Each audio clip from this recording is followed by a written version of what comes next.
London, April 15th, 1818.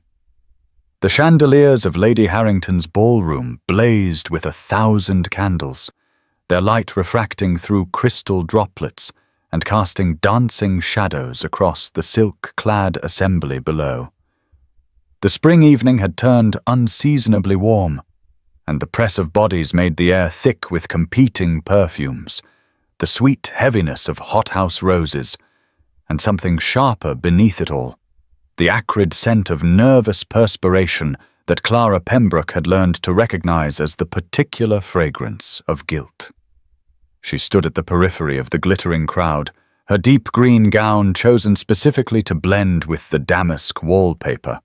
her gloved fingers resting lightly on the small reticule that contained her most valuable possession, a leather-bound notebook no larger than her palm. At 30 years old, Clara had perfected the art of invisibility in plain sight, of being present at every significant gathering while seeming to matter to no one, and she watched now with the careful attention of a naturalist observing exotic specimens in their native habitat. Lady Harrington herself swept past without acknowledgement, her coldness a delicious irony given that it was Clara's pen, anonymous and merciless, that had exposed the woman's eldest son's gambling debts 3 months prior. The power of it thrilled through Clara's veins like wine, this secret knowledge that she, penniless and unmarried and utterly dismissed by polite society, held more influence than any of these peacocks suspected. She catalogued the room with practiced efficiency, noting Lord Chamberlain's too frequent visits to the card-room, Fairfax's brittle laughter as her husband paid court to a younger woman, the whispered conference between 2 matrons that suggested fresh scandal brewing. But then the crowd shifted, and her attention snagged on a figure she had never seen before. He stood alone near the terrace doors, tall and severe in black evening clothes that seemed almost austere compared to the peacock display around him, and even from across the room, Clara could sense something different about him, a quality of absolute stillness that made everyone else appear frantic by comparison. His face was all sharp angles and cool assessment, dark hair swept back from a high forehead, and as she watched, he lifted one hand to accept a glass of champagne from a passing footman. She noticed a pale scar across the back of his left hand, the kind of mark that spoke of violence rather than accident. This would be the Duke of Thornhill, just returned from diplomatic service abroad, the man her most recent publication had linked to Lady Westbrook, in terms that had set the ton buzzing for days. Clara felt a small stab of satisfaction at having provoked such interest, though she had to admit the intelligence on this particular story had been thinner than she preferred. But needs must when rent came due, and Aunt Margaret's medicine cost what it did. She studied him now with professional interest, noting how others gave him a wide berth, whether from deference to his rank or something else she could not determine. The Duke's gaze swept the ballroom with what appeared to be profound disinterest, but Clara had spent 2 years learning to read the subtle language of society, and she recognized in his carefully blank expression something more complex, weariness perhaps, or a bone-deep cynicism that matched her own. For a moment, his eyes seemed to pass over her position by the wall, and Clara felt an irrational flutter of alarm, as though he might somehow see through the armor of her anonymity. But then his attention moved on, and she released a breath she had not known she was holding. The musicians struck up a waltz, and Clara watched as Lady Westbrook herself approached the Duke, her beautiful face pale and determined, clearly intent on confronting the rumors that Clara had so carefully planted, and the Duke's response was immediate and startling. He bowed with perfect courtesy, offered his arm, and led the woman onto the dance floor in a public display of support that would do more to quell the gossip than any denial. Now please take a moment and subscribe to our channel and comment where you are watching from and what time is it. It is always fascinating to see where these stories get all around the world. Thank you. The morning light filtered weak and grey through the study window, casting pale rectangles across her father's old desk, where Clara sat surrounded by the evidence of her peculiar profession. It was 10 o'clock on April 16th, 1818, precisely 13 hours since she had stood in Lady Harrington's ballroom cataloguing the sins of her betters, and now in the quiet sanctuary of her modest townhouse, she prepared to transform observation into profit. The study was her favourite room, despite its shabby gentility. The wallpaper faded where sunlight struck it each afternoon, the carpet worn thin near the door, but the window overlooked a small garden where early roses were beginning to bud, and her father's books still lined the shelves in their cracked leather bindings, reminders of a more prosperous time before his death had left her and Aunt Margaret with nothing but debts and diminished prospects. Clara drew a fresh sheet of paper toward her, selected her sharpest pen, and began to write with the fluid confidence of long practice, her script purposefully altered from her natural hand into something more angular and masculine, a precaution she had adopted from the beginning. The words flowed easily because she had refined her formula over 2 years of weekly publication. A careful balance of suggestion and detail that allowed readers to identify her subjects without explicit naming, the art of the scandal sheet requiring enough specificity to titillate while maintaining just enough ambiguity to avoid legal action. She wrote now of the Duke of Thornhill, of his late arrival at Lady Harrington's ball and his conspicuous attention to Lady Westbrook, and though Clara's actual intelligence on this matter was thin, based merely on second-hand gossip from a maid who claimed to have seen a tall gentleman leaving Lady Westbrook's residence near midnight the 3 days prior, she embroidered the facts with confident insinuation because rent was due in a fortnight, and Aunt Margaret's laudanum cost more each month as her pain increased. The small voice of conscience that sometimes whispered during these morning sessions made itself heard now, questioning whether she truly knew enough to publish such claims about a man recently returned from diplomatic service. But Clara silenced it with practiced efficiency by calculating the sum Mr. Whitmore would pay for this edition and comparing it against the mounting household expenses. Her pen scratched steadily across the page as she shaped the Duke into a figure of mysterious intrigue, suggesting that his years abroad had perhaps schooled him in discretion, but not in virtue, that his apparent coldness might mask warmer inclinations, that Lady Westbrook's pale face at recent gatherings might indicate more than seasonal illness. She was just signing her nom de plume, The Whisperer, with its characteristic flourish when she heard Aunt Margaret's slow footsteps in the hallway, and Clara quickly blotted the page and slipped it beneath her household accounts ledger. Her aunt appeared in the doorway, a fragile woman of 55, whose once beautiful face had been carved into new geography by pain and laudanum, and she smiled with the vague sweetness that indicated she had already taken her morning dose. "Clara, dear, you have been working on the account since breakfast. Surely you need some air," her aunt said, and Clara felt the familiar twist of guilt and love and resentment that characterized all their interactions. Guilt that she could not provide better care, love for this woman who had taken her in without question when her father died, resentment at the burden that made her work necessary.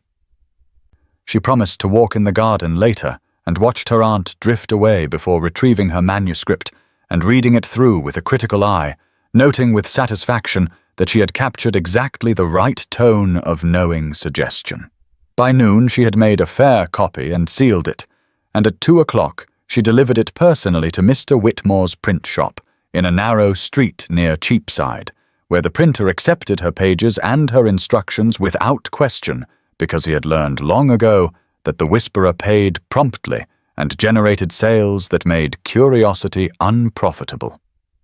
Wednesday's publication, he confirmed, counting out her payment for the previous week's edition, and Clara left with the coins heavy in her reticule and the uneasy knowledge that she had just set something in motion that might prove more consequential than she intended. The rain began just as Clara settled into the corner table at Gunter's tea shop on the afternoon of April 17th, 1818, a soft pattering against the windows that promised to become something more substantial, and she felt a peculiar satisfaction in the timing because rain always made people linger over tea and loosen their tongues with gossip. Harriet Langley sat across from her, her only real friend in a world where Clara had deliberately cultivated distance, and Harriet chatted pleasantly about her children while Clara made appropriate responses and listened with half her attention to the conversation swirling around them in the crowded room. The Whisperer's latest edition had circulated yesterday, and Clara could feel its effects rippling through society, like stones thrown into still water, the sideways glances and hushed conferences that indicated her words had found their mark. She lifted her teacup with steady fingers and allowed herself a moment of private triumph, wondering what these women would say if they knew that the plain Miss Pembroke, in her modest lavender gown, held more power over their reputations than their wealth or beauty could ever purchase. But then the door opened, and Lady Westbrook entered with her companion, and Clara's satisfaction curdled into something uncomfortable. The woman looked genuinely ill, her beautiful face pale and drawn, her eyes red-rimmed in a way that suggested she had been weeping. And when she sat at a nearby table, Clara could not help but overhear fragments of her conversation with Mrs. Fairfax. "It is entirely false," Lady Westbrook said, her voice tight with distress. "The Duke has been nothing but courteous. He came to my home at my husband's invitation to discuss a diplomatic matter. My husband was present the entire time, but now these vile insinuations threaten to destroy my reputation, and I do not even know who to confront because this Whisperer is a coward who hides behind anonymity." Clara felt her face grow warm and took a long sip of tea to cover her reaction, reminding herself that Lady Westbrook was a wealthy woman with a devoted husband and every advantage in life, that one small scandal would barely touch her in the long term, that Clara's own survival depended on these publications. But the woman's genuine distress was harder to dismiss than she had anticipated. Harriet was saying something about the scandal, and Clara forced herself to focus, trying to appear casually interested rather than intensely invested, and Harriet obliged with details gleaned from her own sources. "They say the Duke of Thornhill is absolutely furious about the story," Harriet reported with relish. "He has apparently demanded a meeting with Lady Westbrook to clear her name publicly, and someone told me he has a reputation from his diplomatic service for being absolutely brilliant at uncovering deception, the kind of man who can look at a situation and see patterns that no one else notices." Clara felt a small flutter of unease in her chest, but suppressed it because surely no amount of intelligence could pierce the careful anonymity she had constructed over 2 years of cautious practice.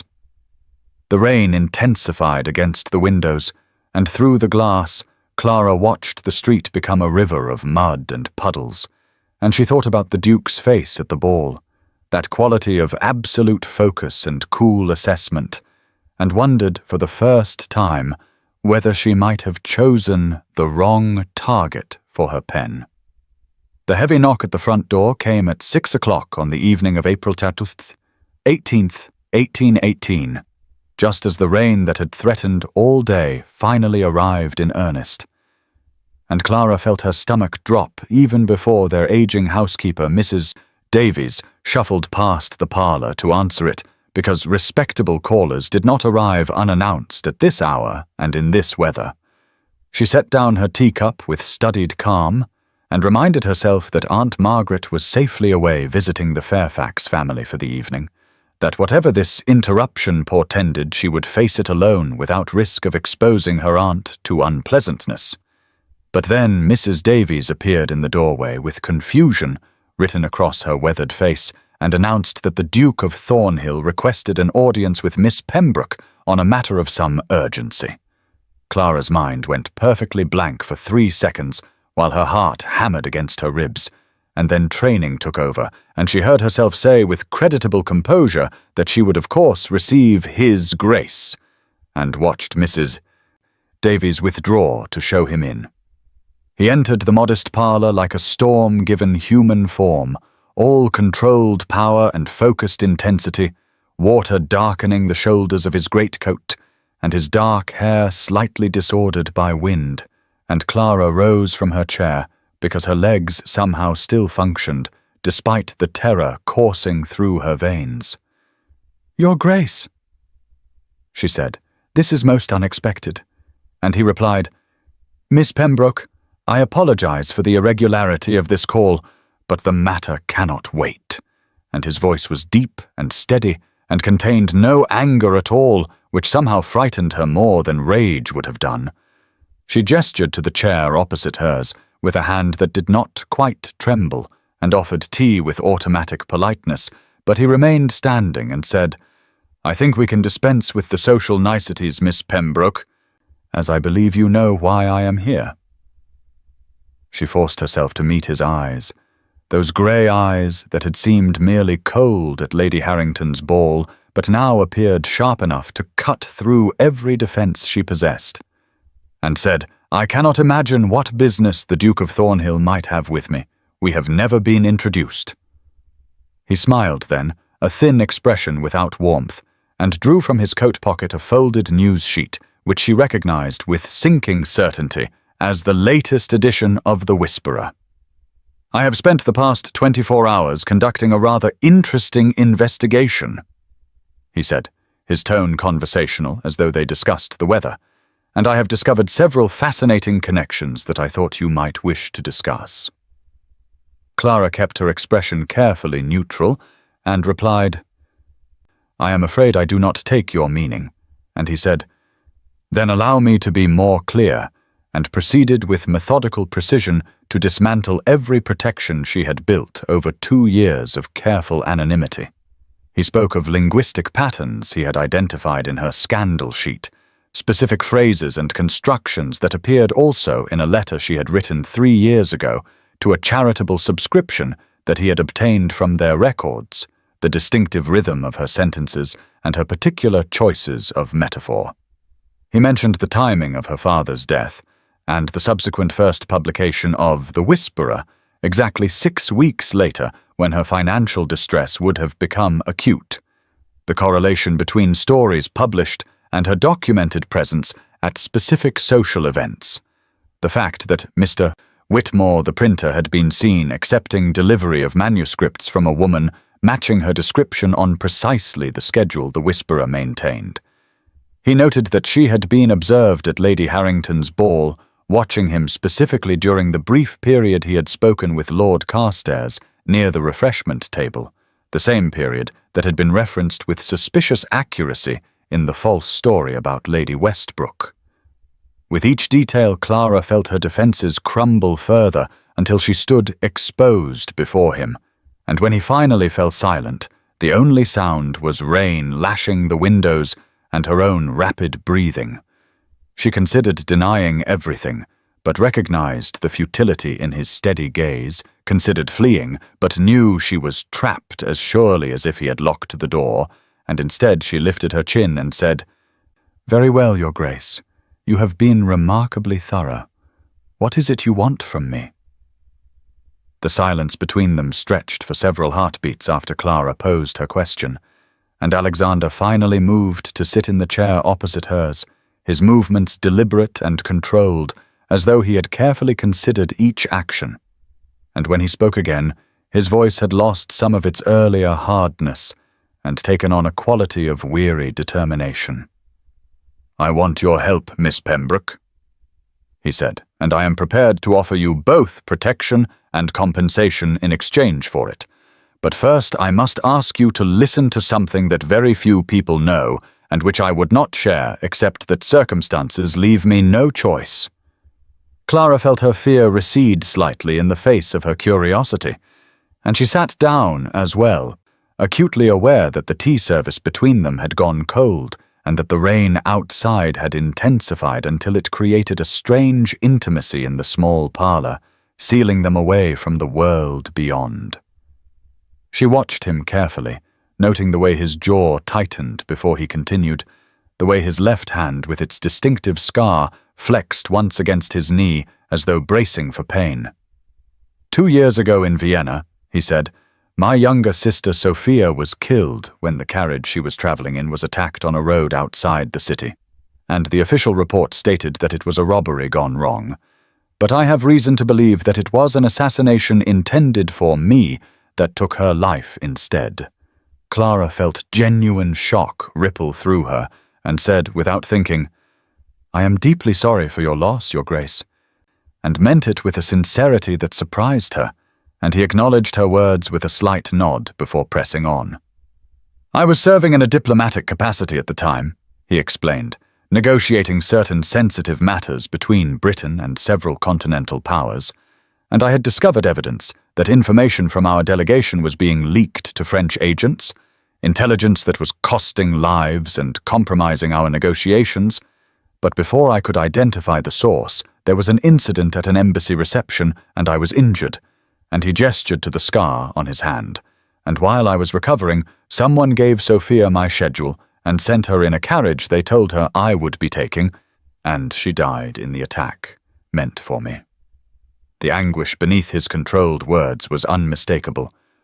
and Clara found herself leaning forward slightly, drawn by the genuine emotion in a man who had seemed so coldly analytical only moments before.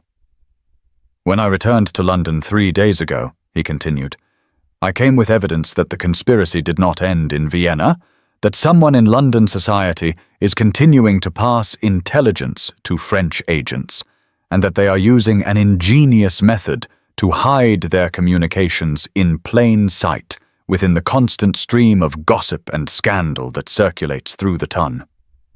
Clara's mind immediately began racing through the implications, her writer's instinct for pattern and connection engaging despite her fear. And she said slowly, You believe they are embedding coded information in gossip, that someone is using the same channels I use for my scandal sheet. And he replied, More than that, Miss Pembroke. I believe someone may have been using your scandal sheet itself, publishing stories with specific details that serve as signals or intelligence drops for their network. She felt as though the ground had shifted beneath her and said, That is impossible. I write every word myself. No one has access to my manuscripts before publication. But even as she spoke, she was remembering odd moments over the past months, stories that had appeared with slight variations from what she had written, details she had attributed to printer errors or her own faulty memory. Alexander leaned forward, his grey eyes intent on her face, and said, I need someone who understands how information flows through society, who knows the patterns of gossip and scandal, who can help me trace these communications back to their source before more people die. And you, Miss Pembroke, are the only person in London with both the knowledge I require and reason to help me, because if this conspiracy is discovered and your connection to the Whisperer becomes public knowledge in the investigation, your life as you know it will be destroyed. But if you help me stop it, I will ensure your identity remains protected, and I will pay you enough that you need never write another scandal sheet again. Clara sat very still, her notebook visible on the side table beside her, where he had certainly noticed it, her mind weighing survival against principle, and finding that principle was a luxury she could not afford. And finally she said, If I agree to help you, Your Grace, I need your word that my aunt will be protected from any scandal or danger. And he replied without hesitation, You have it, Miss Pembroke. And for the first time since he had entered her parlour, she allowed herself to believe that perhaps they both might survive what was coming. Clara arrived at Alexander's London residence at precisely 2 o'clock on the afternoon of April 22nd, 1818, 4 days after their tense agreement in her parlour, and felt her nervousness intensify as Morrison the butler, a man whose military bearing and watchful eyes suggested he was far more than a simple servant, showed her through the grand entrance hall and up the stairs to the Duke's private study on the 2nd floor. The room she entered was everything her modest townhouse was not, spacious and lined floor to ceiling with books in leather bindings, great windows admitting the spring sunshine that had finally broken through days of rain,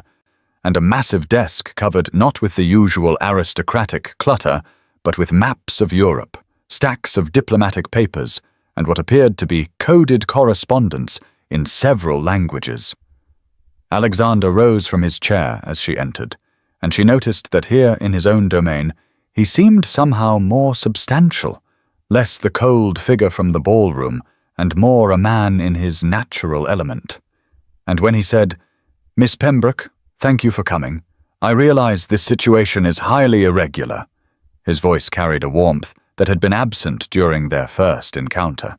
She replied that irregular had become rather routine in recent days, and was rewarded with a slight smile that transformed his austere features into something almost approachable, and then they settled into the work that had brought them together. Clara taking the chair he offered beside the desk, while he spread before her copies of every edition of The Whisperer from the past 6 months. For the next hour they worked in focused silence, broken only by occasional questions or observations,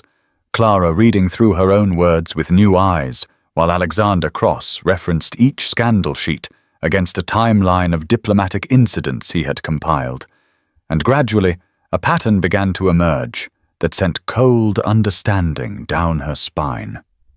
Certain stories, ones she remembered writing but which contained details she had not included, appeared exactly 2 days before intelligence leaks in Vienna or Paris or Brussels, and the additional details were always seemingly insignificant things, the color of a lady's gown, or the number of guests at a party, or specific flowers mentioned in a garden. But when Alexander showed her how these details corresponded to a cipher based on flower language and numerical codes, she felt as though she were seeing a completely different text hidden within her own work. Someone had been altering her manuscripts after she delivered them to Mr. Whitmore, but before publication, adding these small details that would be invisible to any reader except those who knew to look for them, and Clara felt violated and furious that her words had been used for such purposes without her knowledge.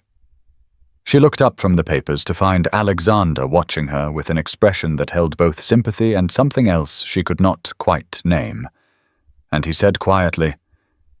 "Your knowledge of these people and their connections is invaluable, Miss Pembroke. I have spent 4 days attempting to identify who might have access to your manuscripts, and I confess I am at an impasse, but you understand the social dynamics in ways I cannot." Clara felt a flush of pleasure at his words, at being valued for her mind rather than dismissed as so many in society had dismissed her, and as they continued working through the afternoon, the light shifting across the desk and their discussion becoming more animated as they identified 3 possible suspects who had both social access and potential motive, she caught herself smiling at one of his dry observations about Lord Pemberton's legendary stupidity making him an unlikely master spy, and he smiled back with genuine amusement, and for a moment the tension between them eased into something that felt almost like friendship.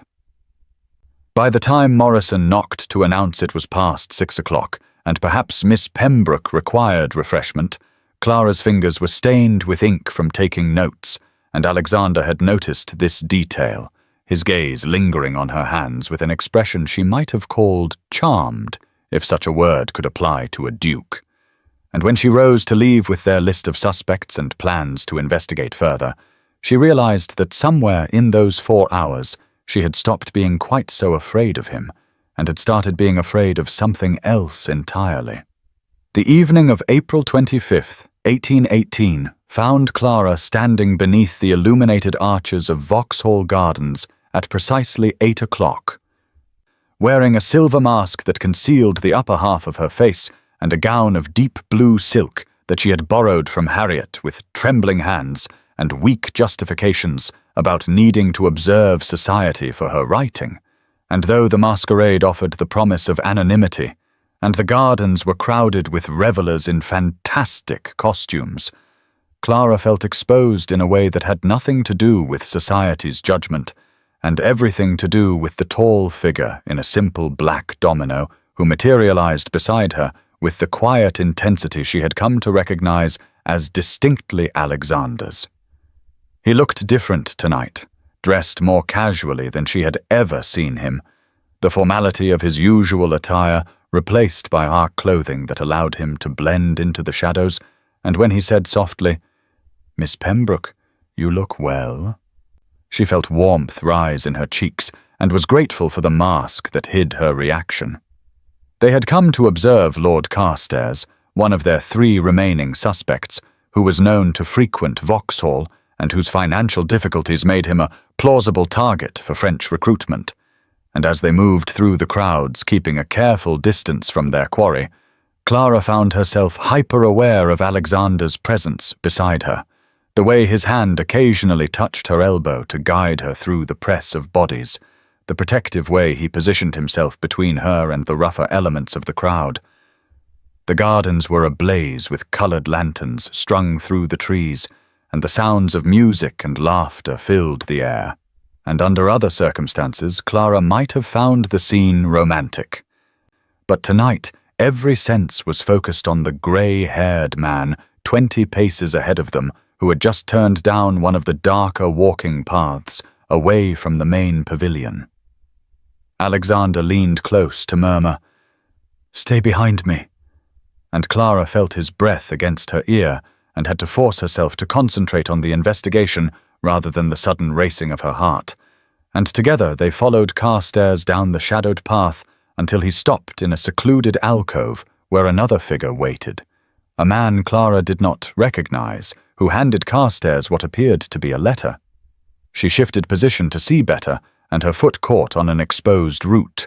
and in the instant before she fell, Alexander's arm came around her waist and pulled her back against him into the shelter of a flowering hedge, his other hand rising to cover her mouth gently to silence her gasp of surprise. And they stood frozen together as the 2 men not 10 feet away completed their exchange, and Carstairs took out a tinderbox and began to burn the letter he had just received, letting the ashes fall to the ground. Clara's heart hammered against her ribs, and she was intensely conscious of every point where Alexander's body touched hers, the solid strength of his chest against her back, the careful way his hand remained over her mouth, though she had made no sound, the protective tension in his frame as he watched the 2 men separate and disappear down different paths, and when the footsteps had faded and the 9 o'clock fireworks began to explode overhead in cascades of colored light, Alexander finally released her and turned her to face him, his hands on her shoulders, and said with raw urgency, "Clara, are you hurt?" And she registered distantly that it was the first time he had used her given name, his grey eyes behind the mask, searching her face with an intensity that had nothing to do with their investigation, and everything to do with genuine fear for her safety. She managed to shake her head and whispered that she was perfectly well, and then, without discussing it, they both dropped to their knees beside the spot where Carstairs had burned the letter, Alexander producing a handkerchief to gather the ashes, while Clara used her gloved fingers to sift through the remains. And there among the black fragments was a corner of paper that had escaped the flames, charred at the edges, but still bearing 3 words in an elegant hand that made Alexander's breath catch audibly when she held it up to the light of the fireworks overhead. And those words were,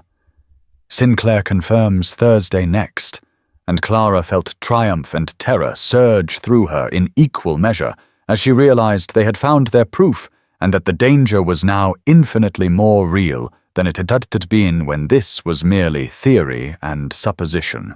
The morning of April 26, 1818, found Clara alone in her study at 11 o'clock.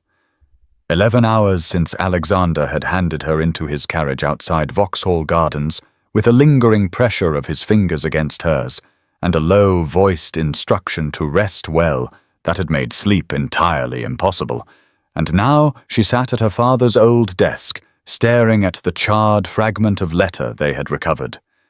The words "Sinclair confirms Thursday next" seeming to burn themselves into her vision, even as her mind insisted on replaying every moment of the previous evening with mortifying clarity.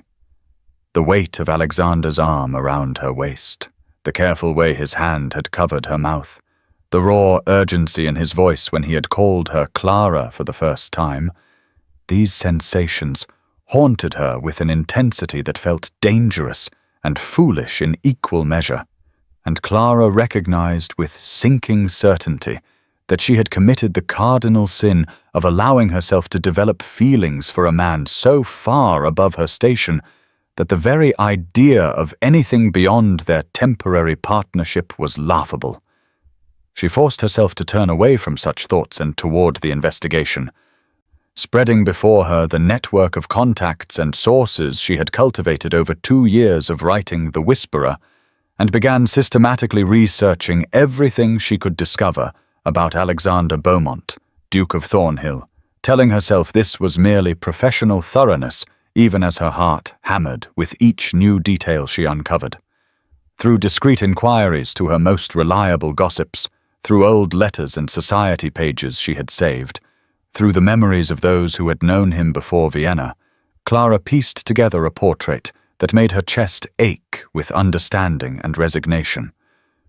His sister Sophia had been only 19 when she died, caught in an explosion at the British Embassy that Alexander himself had survived by mere chance of being in another room. And the guilt and grief had transformed him from a man known for warmth and easy charm into the cold, distant figure who had returned to London. But there was more, whispered to Clara by Lady Pemberton, who remembered everything and loved to share it, that Alexander had been engaged 3 years ago to a woman named Elizabeth Hartley, a match based on genuine affection, until he had broken the engagement abruptly just before accepting his diplomatic post, and the rumors suggested he had done so specifically to protect her from the dangers of his work after threats had been made against those close to him. Clara sat back in her chair as understanding washed over her cold and complete, realizing that Alexander had deliberately chosen isolation over love, had sacrificed his own happiness to keep others safe, and would certainly never allow himself to care for someone he had placed directly in danger through this investigation. The knock at her study door made her start, and Aunt Margaret entered with her gentle, worried expression, commenting that Clara seemed terribly distracted these past days, and had she noticed that Mr. Whitmore had sent a rather urgent note about the missing scandal sheet that should have been published yesterday, and Clara felt a strange detachment as she realized she had entirely forgotten her weekly deadline for the first time in 2 years. So consumed had she been with Alexander and conspiracies and feelings she had no right to harbor. Outside her window, the weather had shifted again, fog rolling in from the Thames thick and grey. And Clara pulled the charred letter fragment closer and made herself a promise that she would guard her heart carefully, would see this investigation through with professionalism and competence, and would not make the mistake of imagining that the concern she saw in Alexander's grey eyes was anything more than the decent worry of one partner for another, because men like the Duke of Thornhill did not fall in love with women like her, women who lived by their wits and their pens in modest townhouses with delicate aunts, and to believe otherwise would be to invite a heartbreak far more devastating than any scandal she had ever written. The afternoon of April 28th, 1818, found Clara in the Egyptian Gallery of the British Museum at precisely 4 o'clock. Surrounded by ancient artifacts and the hushed atmosphere of scholarly contemplation as she bent over a reference volume on historical ciphers, having convinced herself that researching methods of coded communication was purely professional necessity, and had nothing whatsoever to do with avoiding her own thoughts about grey eyes and protective arms and the way her name had sounded in Alexander's voice at Vauxhall Gardens. She had dressed carefully in a simple walking dress of brown merino wool that she told herself was chosen for practicality rather than the secret hope that she might appear studious and serious, and her hair was pinned severely back in a style that emphasized her determination to approach this investigation with renewed focus and absolutely no emotional entanglement, though her heart seemed to have other ideas and insisted on racing every time she recalled the warmth of his hand covering hers in the carriage. The museum was quiet at this hour, with only a handful of other visitors wandering among the glass cases, displaying artifacts from distant lands and vanished civilizations, and Clara found comfort in the presence of these ancient things that had survived millennia and cared nothing for the complications of human hearts or the impossible gulf between scandal sheet writers and dukes. She was so absorbed in a passage about substitution ciphers used during the Roman Empire that she did not hear footsteps approaching until a familiar voice said quietly, "Miss Pembroke," and she looked up so quickly that she nearly knocked over the heavy volume to find Alexander standing beside her display case, looking slightly uncertain in a way she had never seen before, dressed in a coat of dark blue superfine and carrying what appeared to be additional research materials, and the genuine pleasure that lit his features when their eyes met made something in her chest constrict painfully. He explained with an honesty that seemed to cost him something that Morrison had mentioned seeing her enter the museum, and Alexander had hoped he might find her here, as he had information about another diplomatic incident that had occurred just yesterday, involving a leak of shipping routes to French privateers, and Clara understood with sudden clarity that this was not entirely chance, but rather a deliberate seeking out, and the knowledge made her feel simultaneously alarmed and inexplicably hopeful. They moved to a wooden bench beneath a massive stone pharaoh and sat with careful space between them as Alexander described the latest intelligence failure.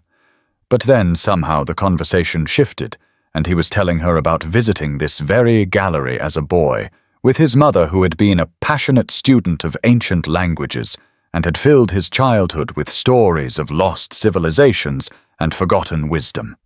And Clara found herself sharing her own love of antiquities inherited from her scholar father, who had believed that understanding the past was essential to navigating the present. The afternoon light slanted through the tall windows and turned the dust motes to gold between them. And for the first time since this partnership began, they simply talked without the weight of conspiracy or investigation, discovering shared fascinations and similar griefs. And when a comfortable silence fell, Alexander did not rush to fill it, but simply sat beside her, looking at the carved hieroglyphs on the sarcophagus across from them, and Clara realized that she had never in her life felt so set and so understood by another person. Eventually, Alexander said quietly that they should attend Lady Ashford's soiree tomorrow evening, as all their remaining suspects would be present, and time was growing dangerously short,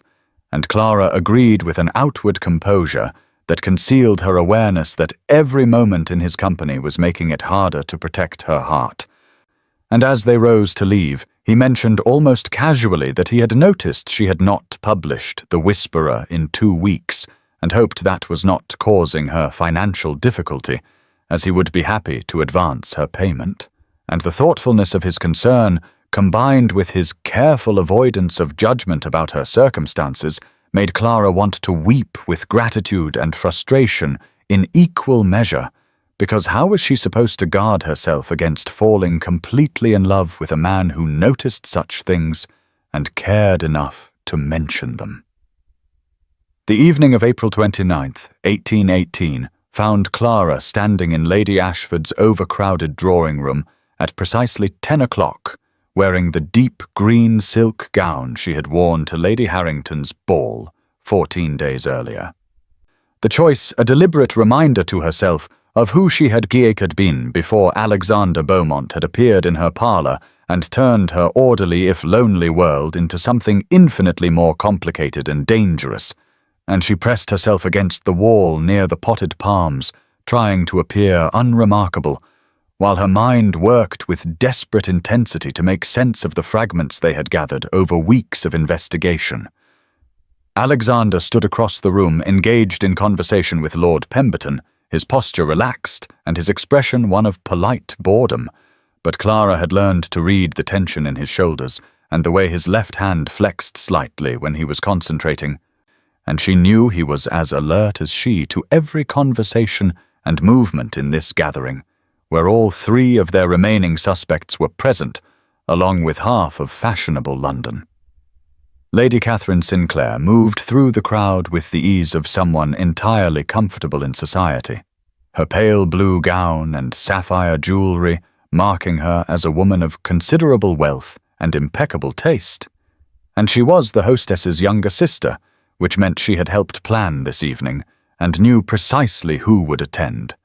a detail that suddenly struck Clara as significant in ways she could not yet articulate. She had spent the past hour drifting from group to group, listening to gossip about the Earl of Westbrook's gambling debts and speculation about whether Miss Hartley would finally accept Mr. Davidson's suit down, standard society chatter that meant nothing except. Clara's trained ear had begun to notice something strange in the rhythm of certain conversations, the way particular phrases seemed to echo across different groups as though someone were deliberately seeding specific information into the social atmosphere. Alexander caught her eye and made the smallest gesture toward the refreshment table, and Clara moved in that direction with careful casualness, arriving just as he did, and accepting the glass of lemonade he offered, while he said quietly that Lord Carstairs had been cleared by the Foreign Office after surveillance revealed him meeting with his banker about investments, which meant their list of suspects had narrowed to Lady Sinclair and Mrs. Whitmore, and Clara felt her thoughts suddenly crystallize with the sharp clarity that always accompanied her best insights as she realized what she had been seeing. She turned to Alexander and said in an urgent undertone that the scandal sheet itself was the mechanism, that someone had been imitating her writing style and embedding coded messages within gossip items, using flower language and specific word patterns that would mean nothing to casual readers but everything to French agents who knew how to decode them, and she watched comprehension dawn in his grey eyes as he understood that her anonymous publication had been compromised and weaponized without her knowledge. They stood frozen for a moment in shared realization, and then Clara's gaze swept the room and landed on Lady Catherine Sinclair, who was watching them with an expression of cold assessment that made Clara's blood turn to ice, and Alexander's hand found hers behind the concealment of her skirts and squeezed once in warning or reassurance, or perhaps both, as Lady Sinclair began moving deliberately in their direction with a smile that did not reach her calculating eyes. And Clara understood with absolute certainty that they had found their traitor, and worse, that she had just realized they knew. The clock in Alexander's study struck midnight on April the 30th. 1818, as Clara stood before his massive mahogany desk, still wearing her green silk gown and feeling her heart race with the exhilaration of their discovery and the sharp edge of fear that came with knowing Lady Catherine Sinclair had recognized their awareness, and she watched Alexander pace before the fire with barely controlled energy, while Morrison, his ex-military butler, poured brandy into crystal glasses with hands that showed the steadiness of a man accustomed to crisis, and the impropriety of her presence here at this scandalous hour meant nothing against the urgency of what they had uncovered. Alexander turned to her with grey eyes that held both fierce intelligence and something darker that made her breath catch. And he said with careful control that they needed to create a fabricated scandal sheet containing false intelligence that would lure Lady Sinclair into revealing herself and her French contacts. But his voice shifted as he continued that Clara's part in this was finished, and he would have Morrison deliver the document while she remained safely out of danger. And Clara felt fury ignite in her chest at this casual dismissal after weeks of partnership. She set down her untouched brandy with enough force to make the glass ring, and said with icy precision that she had not spent 14 days risking everything to be set aside like a child when the actual danger began, that her scandal sheet and her writing style were the very foundation of this trap, and no one else could craft it convincingly enough to fool a woman who had been studying and imitating her work for months. And Alexander's jaw tightened as he argued that Lady Sinclair knew Clara's identity now and would not hesitate to expose or harm her. And did she not understand that her Aunt Margaret would be left alone and unprotected if something happened? The argument escalated, with Clara demanding to be treated as an equal partner rather than a liability to be managed, and Alexander's careful control finally cracking as he said with raw intensity that he could not bear to risk her, that Sophia had died because he failed to protect her from the consequences of his diplomatic work, and he would not survive losing someone else he cared for, and the words hung in the air between them like a confession neither had intended. Clara stood frozen as understanding crashed over her that this protective fury was not condescension, but fear born of feeling, and she saw in his face the same terrified longing she had been fighting in herself. And when she said quietly that she was not Sophia and this was her choice to make, Alexander closed the distance between them and caught her hands in his, the scar on his left hand pale against her ink-stained fingers. They stood in the firelight with the storm building outside and rain beginning to strike the windows, and he said hoarsely that they would do this together, but she must promise to follow his lead if danger became immediate. And Clara agreed because she understood this compromise cost him dearly, and because the intensity in his eyes made it impossible to refuse him anything. And when Morrison discreetly mentioned that a letter had arrived from the Foreign Office marked urgent, they broke apart and turned to the practicalities of planning a trap that would unfold in 3 days on May 3rd. And Clara left at 2 o'clock in Alexander's carriage, with rain soaking the London streets, and the knowledge that whatever happened next, nothing between them would ever be simple again. The morning of May 2nd, 1818 dawned grey and cold at 7 o'clock as Clara sat at her father's old desk with the fabricated scandal sheet spread before her, the carefully crafted sentences designed to lure Lady Catherine Sinclair into revealing herself and her network of French contacts,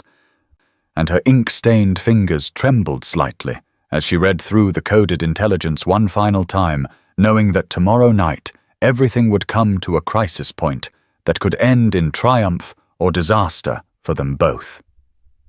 She had spent 18 days in Alexander's orbit since he appeared in her parlour with his evidence and his impossible proposition, and in that time her carefully constructed world of anonymity and cynical observation had been torn apart and rebuilt into something she could not yet name, something that terrified her with its intensity and its fragility, and she understood with painful clarity that solving this conspiracy would mean the end of their partnership and quite possibly the end of whatever strange understanding had grown between them. The sound of a carriage in the street made her heart leap, but it passed by, and she felt foolish for hoping Alexander would come when they had agreed to maintain distance until tomorrow's trap was sprung. But then Aunt Margaret appeared in the doorway with her delicate features drawn with concern to say that the Duke of Thornhill was below asking to speak with Clara on a matter of urgent business,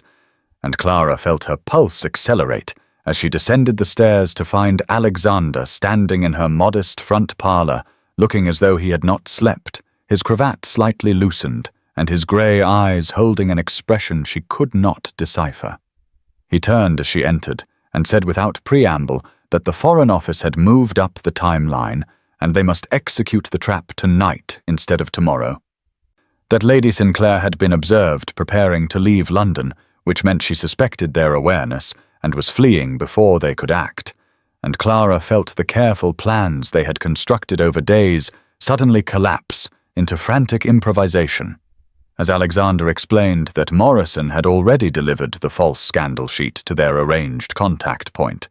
and now they must be in position at the abandoned warehouse near the docks by 9 o'clock that evening to intercept whatever meeting occurred. She agreed immediately, despite the fear that clawed at her throat, because there was no other choice, and because she could see in Alexander's face the same desperate determination she felt. And when he caught her hand and said with quiet intensity that she must promise to stay hidden no matter what transpired, and let him and Morrison handle any confrontation, Clara found herself agreeing, not because she believed she would keep that promise, but because the look in his eyes made it impossible to refuse him anything. And she understood in that moment that she had fallen completely and irrevocably in love with this complicated man who saw her as no one else ever had, and the knowledge filled her with equal parts joy and terror as the clock struck 8 and the grey morning stretched before them, with only 13 hours remaining before they would face Lady Catherine Sinclair, and whatever danger she represented in the darkness of London's dockside, with everything they had worked for and everything Clara had begun to hope for hanging in the balance. The evening of May 2nd, 1818, arrived with ominous clouds gathering over London at 6 o'clock, as Clara sat in her modest bedchamber and dressed for what might be the most dangerous night of her life. Choosing a dark, grey gown that would blend into shadows and fastening her father's old pocket watch to her belt, with hands that trembled only slightly as she thought of the abandoned warehouse near the docks where she and Alexander would confront Lady Catherine Sinclair and whatever network of French agents she commanded. And when she descended the stairs at 7:30 to find Aunt Margaret waiting in the parlour with worried eyes, Clara felt her heart constrict at the lie she must tell about attending a late musicale with Harriet Langley, while knowing this deception might be the last conversation they ever had if the night went badly. She embraced her aunt with uncharacteristic intensity and promised to return before midnight, then stepped into the cool evening air where Alexander's unmarked carriage waited with Morrison at the reins, looking grim and capable in the way of men who had seen combat. And when she climbed inside to find Alexander already there, dressed in dark clothes with a pistol visible beneath his coat,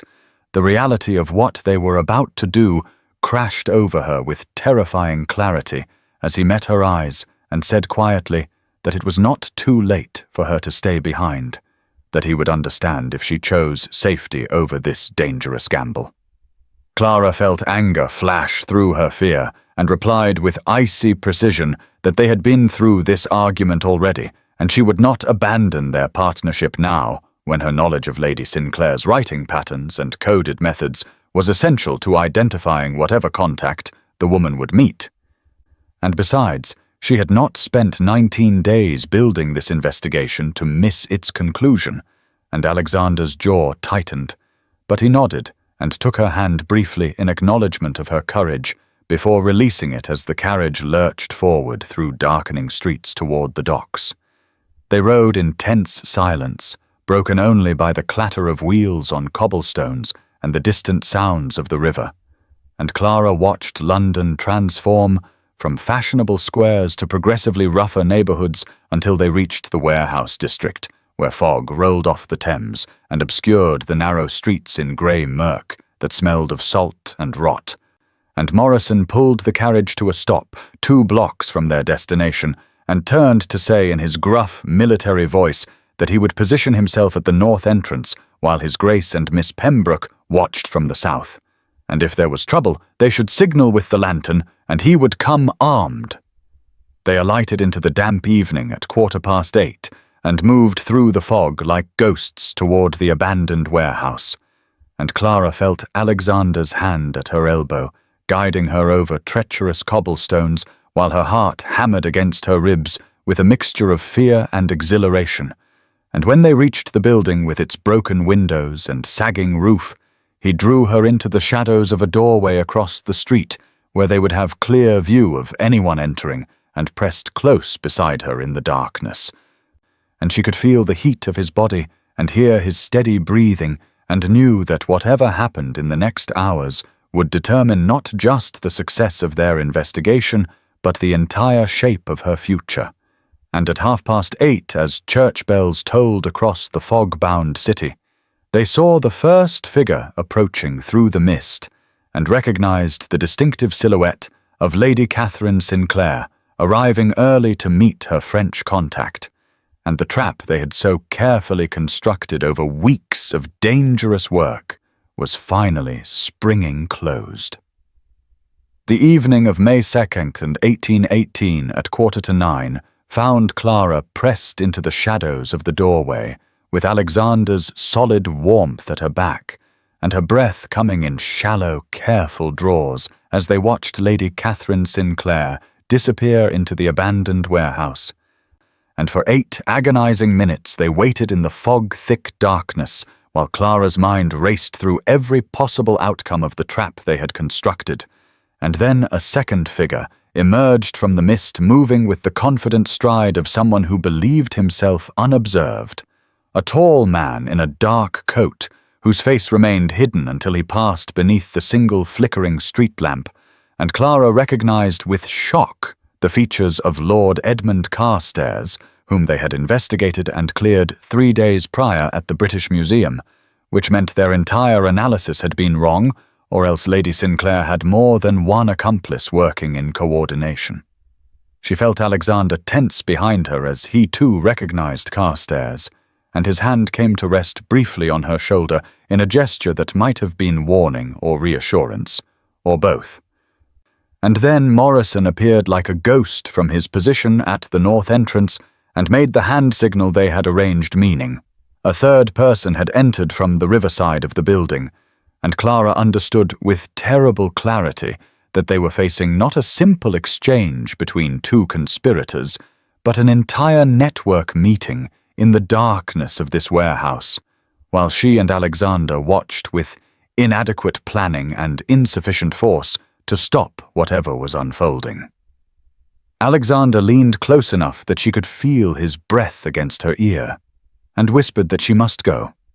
Now back to the carriage and send Morrison's driver for the Foreign Office men stationed 6 blocks away at the prearranged location. And every fibre of Clara's being rebelled against leaving him here with only Morrison to face at least 3 trained agents who would certainly be armed and desperate if discovered. But she understood the logic of his command, and knew that without reinforcements they had no hope of capturing the conspirators, rather than merely scattering them to reform elsewhere. So she nodded once and felt his hand tighten on her shoulder for a heartbeat before releasing her, and she moved as silently as her grey gown and careful steps would allow, back through the fog toward where the carriage waited. She had covered perhaps 30 yards when she heard the sharp crack of a pistol shot from the warehouse, followed by men's voices raised in alarm, and her heart seemed to stop entirely as she stood frozen between the imperative to fetch help and the overwhelming terror that Alexander was in danger. And then a second shot rang out, and she heard Morrison's distinctive bellow of rage, and Clara abandoned all pretense of stealth and ran through the darkness toward the carriage, while behind her the sounds of struggle continued, and the man she loved with devastating completeness faced unknown danger in the service of protecting England from those who would sell her secrets to France. And when she reached the carriage at 9 o'clock exactly and gasped out her urgent message to the driver, who immediately whipped the horses into motion toward the Foreign Office men, Clara turned back toward the warehouse and saw flames beginning to lick at its ancient timbers, and knew with sick certainty that someone had set fire to destroy evidence and create chaos. And she understood that she could not wait for reinforcements, but must return to help Alexander and Morrison before the entire building became an inferno. So she gathered her skirts and ran back through the fog-shrouded streets toward the orange glow that was growing brighter with each passing second, while the church bells tolled 9, and the night that was supposed to end in triumph transformed into potential catastrophe. The flames leaped higher into the fog-shrouded sky as Clara reached the warehouse at 9:15 on that terrible night of May 2nd,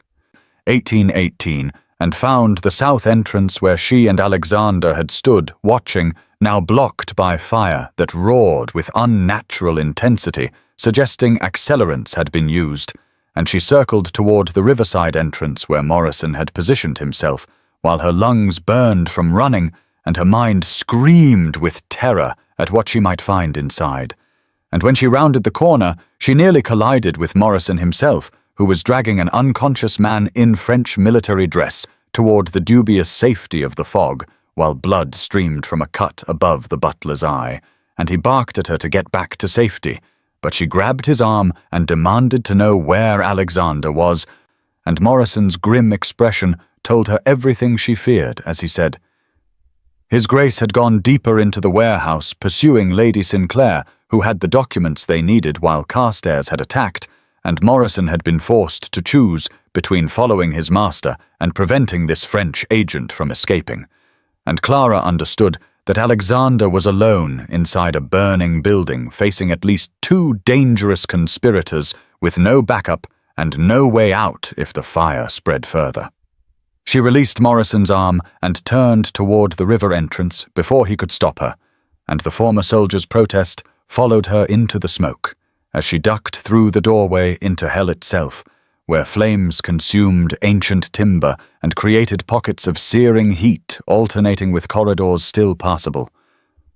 And she called Alexander's name while holding her sleeve across her mouth and nose against smoke that choked and blinded, and she heard the crack of another pistol shot from somewhere above on what must be the warehouse's 2nd level, and she found stairs that were not yet burning and climbed through smoke so thick she could barely see her own hands as they groped along a railing that grew hot beneath her touch. And at the top, she emerged into a vast, open space filled with abandoned crates and machinery, where through the smoke she saw 2 figures struggling near the far wall, while flames raced along the floor beneath them, consuming oil or spirits that created rivers of fire.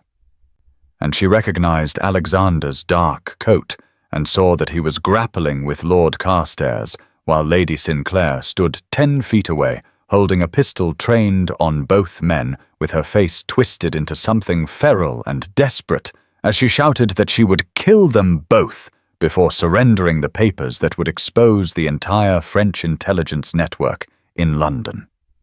Clara's mind worked with the cold clarity that had always served her in her writing, as she assessed the scene and understood that Lady Sinclair had not yet noticed her arrival, and that Alexander was losing his struggle with Carstairs, who was younger and had desperation on his side. And without pausing to consider consequences or safety, Clara seized a length of chain that lay among the debris near the stairs and moved as quietly as the roaring flames would allow around the perimeter of the space toward Lady Sinclair's unguarded back.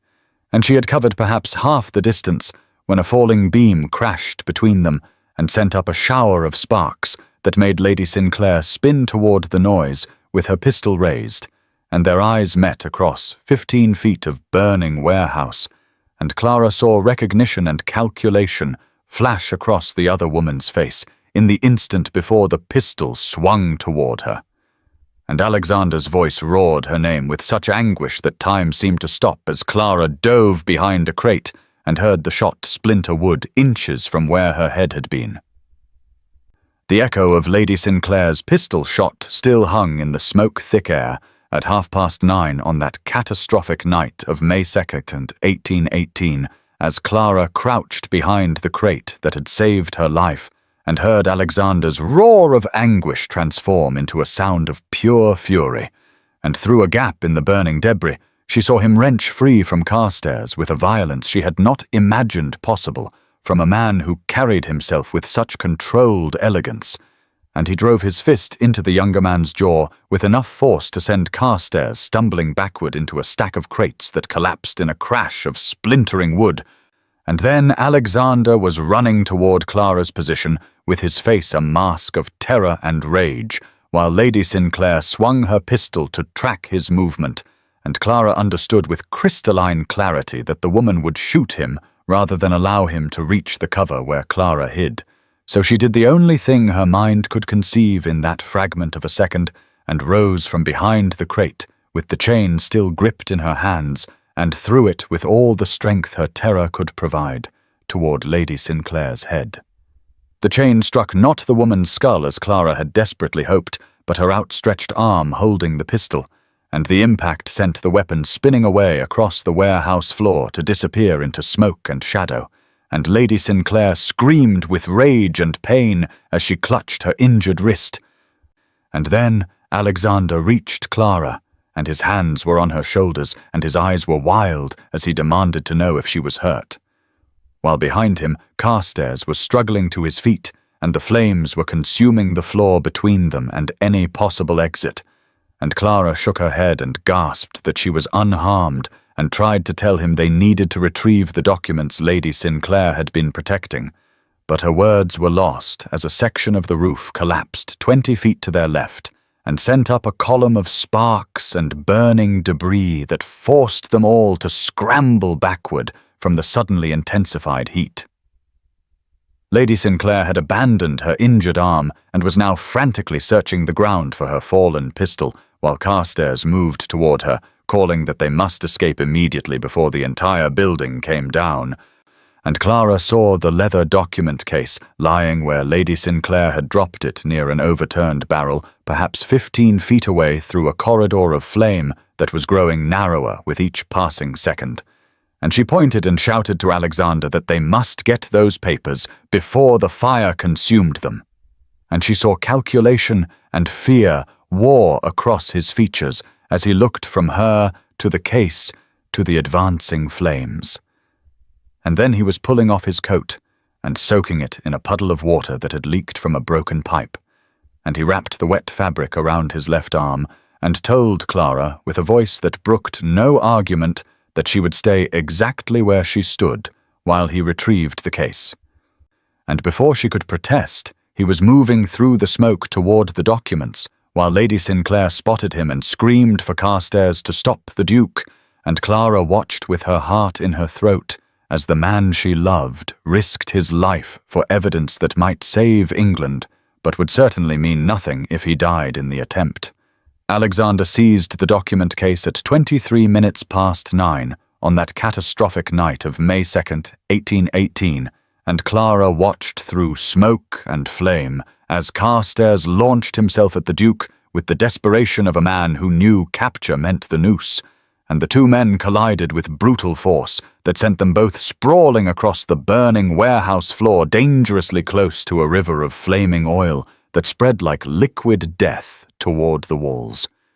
And Clara's scream was lost in the roar of fire as she saw Alexander roll away from Carstairs' grasping hands while clutching the leather case against his chest with his left arm still wrapped in the smoking remnants of his wet coat. And she understood in that moment of perfect terror that he would die before surrendering those documents, because too many had already perished for the secrets they contained, including his beloved sister Sophia. And something broke open inside Clara's chest as she watched him struggle to his feet while Carstairs drew a knife from his boot with murder plain on his soot-blackened face. She moved without conscious thought, her body acting on pure instinct as she ran toward the two men while Lady Sinclair's voice shrieked warnings that went unheeded, and Clara reached them just as Carstairs lunged with his blade extended toward Alexander's unprotected back, and she threw herself between them and felt the shocking impact as Carstairs crashed into her instead and sent them both tumbling sideways into a pile of debris, while his knife skittered away across the floor into shadow and flame. And she heard Alexander roar her name with an anguish that would haunt her dreams if she lived to have dreams again. And then his hands were dragging her away from Carstairs, who was cursing and scrambling after his lost weapon, while the fire crept ever closer and the smoke grew so thick that breathing became a conscious act of will. Alexander pulled Clara behind an overturned cart and pressed the document case into her hands, and his eyes in the hellish firelight held such fierce emotion that she could not breathe for reasons that had nothing to do with smoke. And he said with terrible intensity that she must take these papers and run for the river entrance now while he held Carstairs off. And Clara shook her head violently and clutched his arm and told him she would not leave him to die in this inferno. And something passed between them in that moment that transcended words or reason or the terror of imminent death. And she saw in his face that he understood She meant what she said with every fibre of her being, and his hand came up to cup her cheek with a tenderness that seemed impossible amid the violence and chaos. And he said her name, just Clara, nothing more. But in his voice was everything he had not yet spoken, and everything she had not dared to hope. The moment shattered as a section of the warehouse's second level collapsed 30 feet away and sent a shock-wave of heat that forced them both to cover their faces. And when Clara looked up again, through streaming eyes, she saw Lady Sinclair dragging the semi-conscious Carstairs toward what must be another exit hidden behind the flames, while Morrison's voice bellowed from somewhere below that the entire structure was coming down, and they had perhaps 2 minutes before the roof gave way completely. And Alexander seized Clara's hand and the document case together and began pulling her not toward the river entrance they had used, but toward the narrow gap where Lady Sinclair had disappeared because it was closer and their only chance. And they ran together through smoke so thick it was like drowning, while fire raged on all sides and timber groaned with the weight of its own destruction. And Clara's lungs burned and her vision swam, but she held tight to Alexander's hand and the documents that had cost so much and would save so many if only they could survive the next 90 seconds. And then they were through the gap and stumbling down a narrow service stairs that trembled beneath their feet, while behind them the warehouse gave one final tortured groan and began to collapse inward upon itself in an explosion of sparks and flame that lit the fog-shrouded Thames like daybreak. They emerged onto the cobblestones beside the Thames at 27 minutes past 9 on that catastrophic night of May 2nd, 1818, as the warehouse collapsed completely behind them in a roar of flame and destruction that sent embers spiraling into the fog-thick air like dying stars. And Clara fell to her knees on the rain-slicked stones, still clutching the leather document case to her chest, while her lungs heaved with the desperate effort to draw breath that was not smoke. And beside her, Alexander braced himself against the warehouse's outer wall, with his head bowed and his shoulders shaking with coughs that sounded as though they might tear him apart from the inside. And for perhaps 30 seconds there was nothing in the world but the sounds of their labored breathing and the inferno that raged behind the wall that had saved their lives by standing just long enough for them to escape. Clara felt Alexander's hand on her shoulder and looked up through streaming eyes to find him kneeling beside her with his face blackened by soot and a cut above his left eyebrow bleeding freely down his temple. And in his eyes was such fierce relief and lingering terror that she understood he had believed for those eternal seconds in the collapsing stairwell that they would both die. And she reached up with her free hand to touch his face and felt him turn into her palm with something like a sob, and she wanted to tell him that she was unharmed and that they had succeeded and that the documents were safe. But before she could form words, his arms were around her, and he was pulling her against his chest with a force that spoke of need beyond reason or propriety. And she dropped the document case and wrapped her arms around his neck and held him with equal desperation, while the fire roared behind them and the fog swirled cold against their overheated skin. They remained locked together for perhaps 20 seconds that felt both eternal and impossibly brief before Morrison's voice cut through the chaos, shouting that the Foreign Office men had arrived and that Lady Sinclair and Carstairs had been apprehended attempting to flee in a boat 50 yards downriver. And Clara felt Alexander's arms tighten around her for one more heartbeat before he slowly drew back and looked at her with such unguarded emotion that her breath caught for reasons that had nothing to do with smoke or exertion, and his hand came up to cup her face, and his thumb brushed across her cheekbone, smearing the soot there.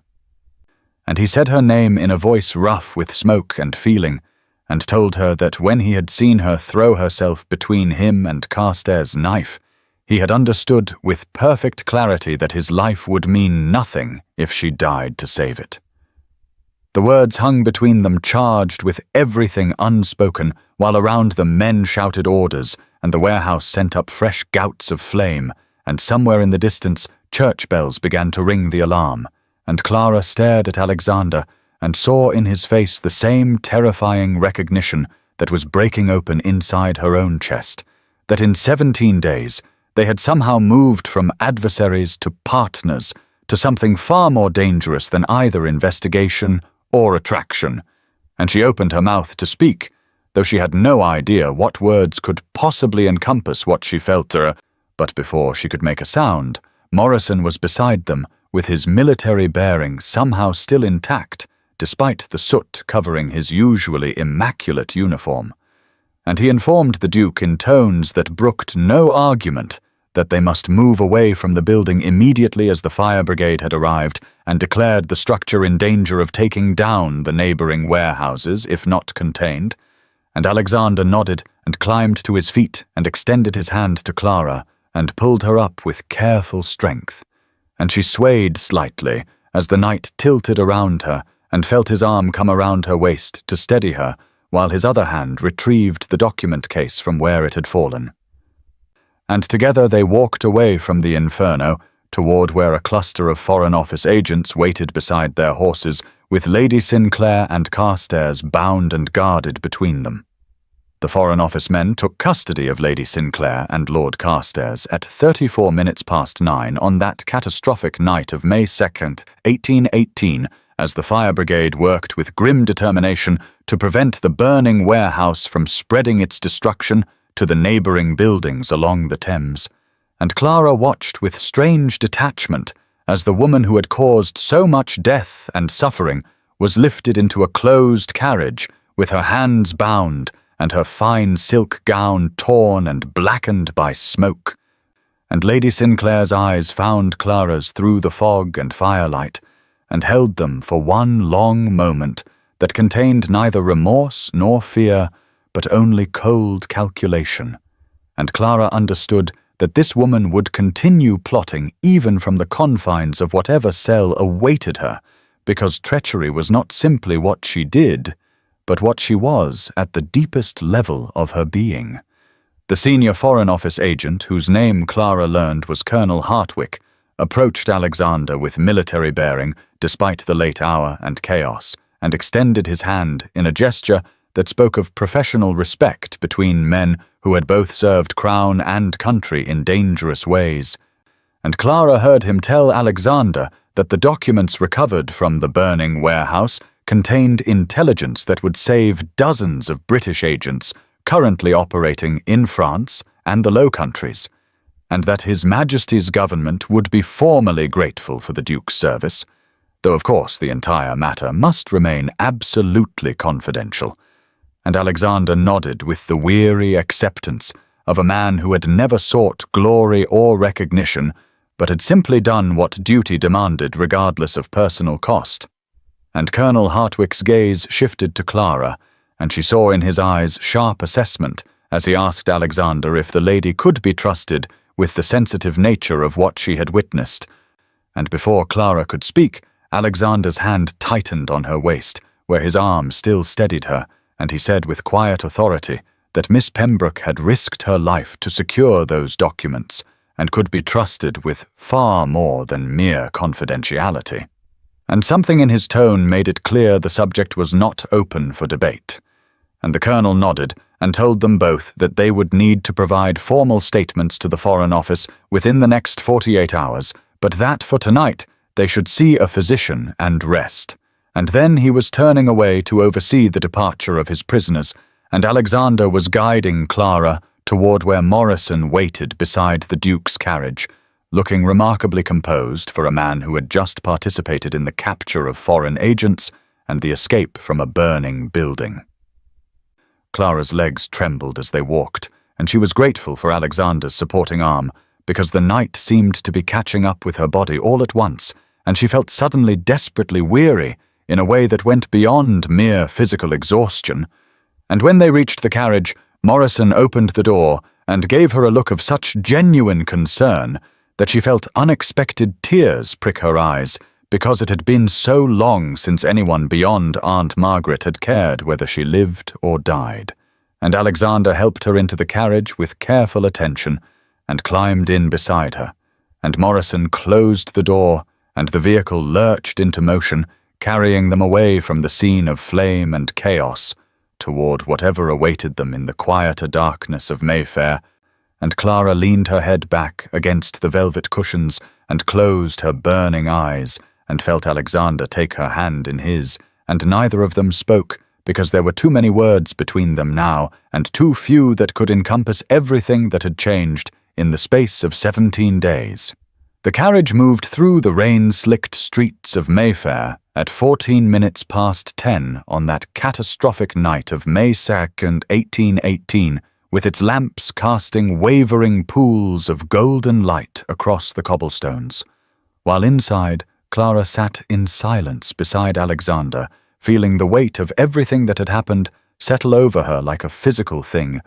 and she was acutely aware of his hand still holding hers, and the warmth of his body beside her on the velvet seat, and the way her borrowed greatcoat carried the scent of sandalwood and smoke that seemed to surround him like an atmosphere.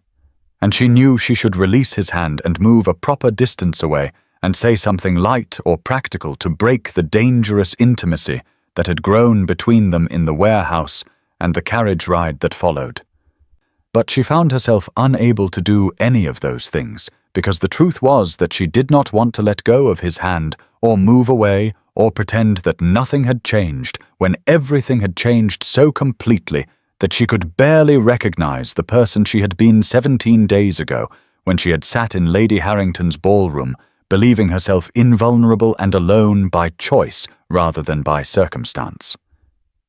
The carriage swayed around a corner, and Clara felt Alexander's thumb move gently across her knuckles in a gesture so tender that it made her throat tighten with unexpected emotion,